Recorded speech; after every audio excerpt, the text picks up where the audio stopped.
The radio call came in at dawn. A lioness had broken through the reserve fence. Farmer Elias Botha gripped his rifle, certain she'd come for his goats.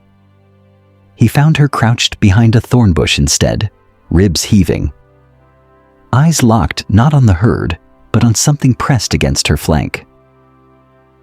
A small shape trembled there, too thin, too quiet. Elias lowered his weapon an inch. The lioness didn't roar. She didn't charge. She just curled tighter around whatever she was hiding, watching him with an unreadable, exhausted stillness. Ranger Daniel Mwangi arrived within the hour, tranquilizer rifle slung, but unused. He'd tracked lions for 19 years and never seen one behave this way.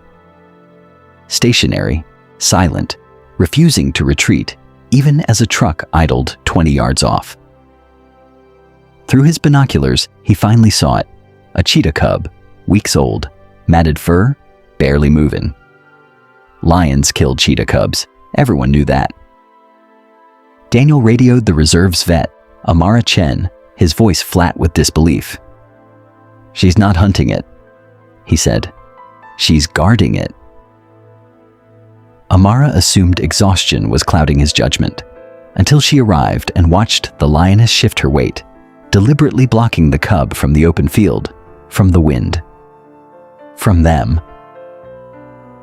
Amara approached on foot, slow and low, the way she'd been trained never to approach a wild predator.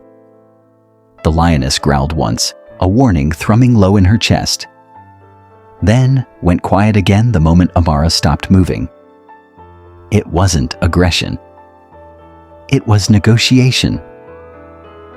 Daniel noticed the lioness's hind leg, swollen, dragging slightly when she repositioned herself. She'd been injured days ago, maybe longer, and had kept moving anyway. Amara's mind raced through the only explanation that fit. This wasn't an attack on livestock. This was an animal running from something, carrying something she refused to abandon. Even while limping through unfamiliar territory with predators of her own species somewhere behind her. The reserve's tracking logs revealed the twist. This lioness, named Kessi by researchers years earlier, belonged to a pride 40 kilometers north. A pride that had been pushed out of its territory by a larger, more aggressive coalition of males. Camera traps showed the takeover 3 days prior. Cubs scattered. Several killed outright. Kessi's own litter hadn't survived. But footage from a neighboring research station showed something else entirely. Kessi crossing into cheetah territory afterward, where a mother cheetah lay dead near a flooded riverbed. Her single surviving cub shivering beside the body. Daniel stared at the timestamp. Kessi hadn't found this cub by accident. She'd walked toward it. Elias couldn't reconcile what he was seeing with what he'd believed his whole life. Lions and cheetahs were rivals, sometimes killers of each other's young to reduce competition. Yet here was a lioness who had lost everything, carrying an orphan that wasn't even her own species across miles of dangerous ground. Amara crept closer with a fish-tied lure, hoping to separate them long enough to treat Kessi's leg. The lioness allowed it, barely. Snapping her head toward Amara only when the cub whimpered. Then, settling the instant Amara backed off. Daniel realized they wouldn't be able to sedate Kessi without risking the cub bolting into the open. Straight toward Elias's dogs. They decided on a slower approach. Build trust before attempting treatment. For 2 days, the team kept distance, leaving food, watching Kessi's tolerance shift hour by hour. On the third morning, the cub finally stood, unsteady, and pressed against Kessi's chest, the way it might have once pressed against its mother.